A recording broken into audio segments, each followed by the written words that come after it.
My name's Sheena Mitchell and I'm a co-founder and director of the Innovation Warehouse Portsmouth.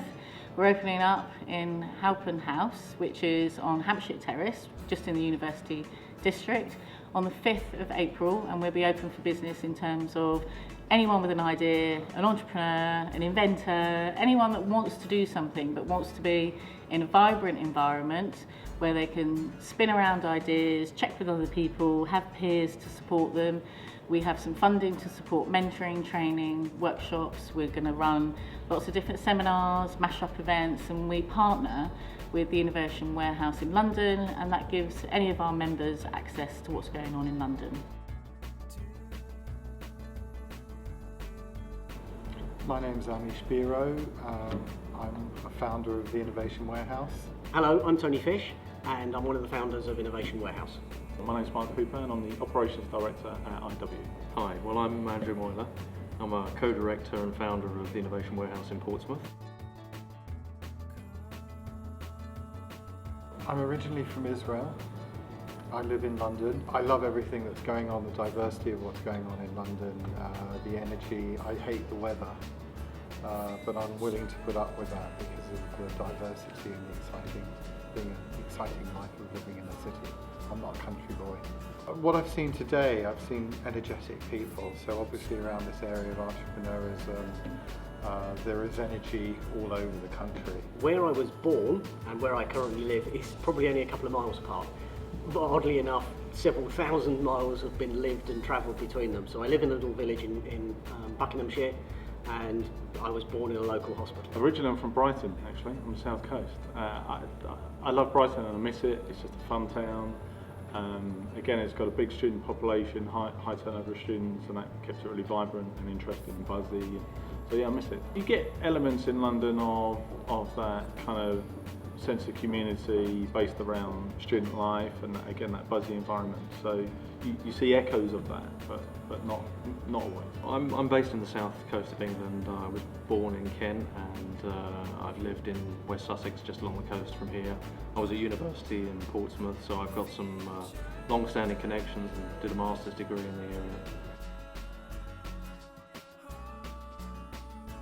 I think one of the important things is that you've got to find an economy where there is the ability to actually work with some of the key stakeholders, being government, education and local businesses, and this particular environment presents that opportunity, and we were very fortunate to form a very early connection with the university and really hit the deck at the right time when they were having very similar ideas, and I think it was that single principle event which really meant that we came here perhaps from looking at other locations.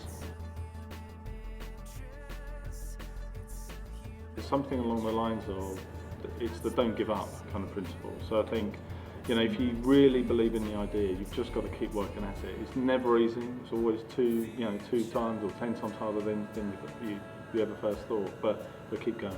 My best business tip for an inspiring entrepreneur will be iterate. And iterate means every 2 weeks, write down what you want to achieve in the next 2 weeks, and then come back and review what you have achieved, and then write down what you want to achieve the next 2 weeks.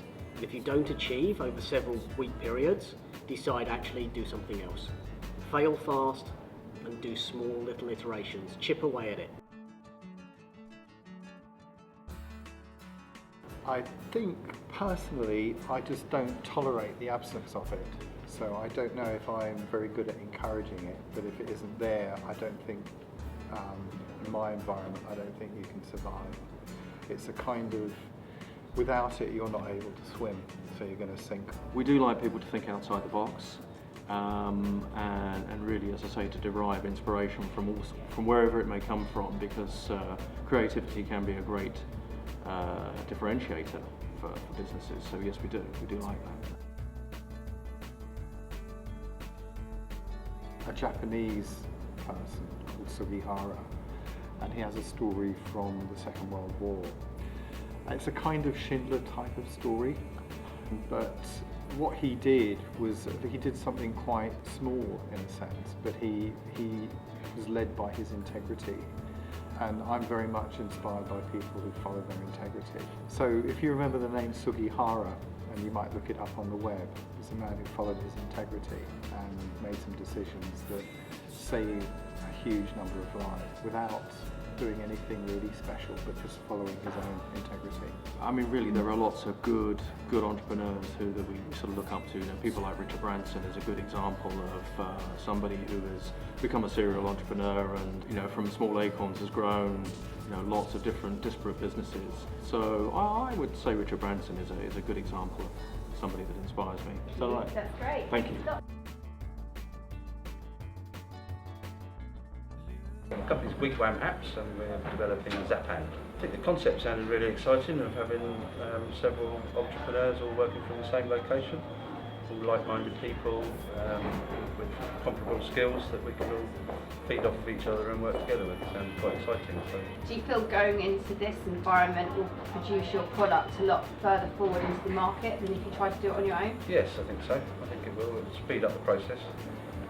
Because if there's skills that other businesses are lacking that we can help them with, then I see that that's helping them, and hopefully it's a reciprocal arrangement where they can help us. So I can share it with my colleagues as well, so if they want to come in and work on the project, they can work on projects in the same environment, work with like-minded people.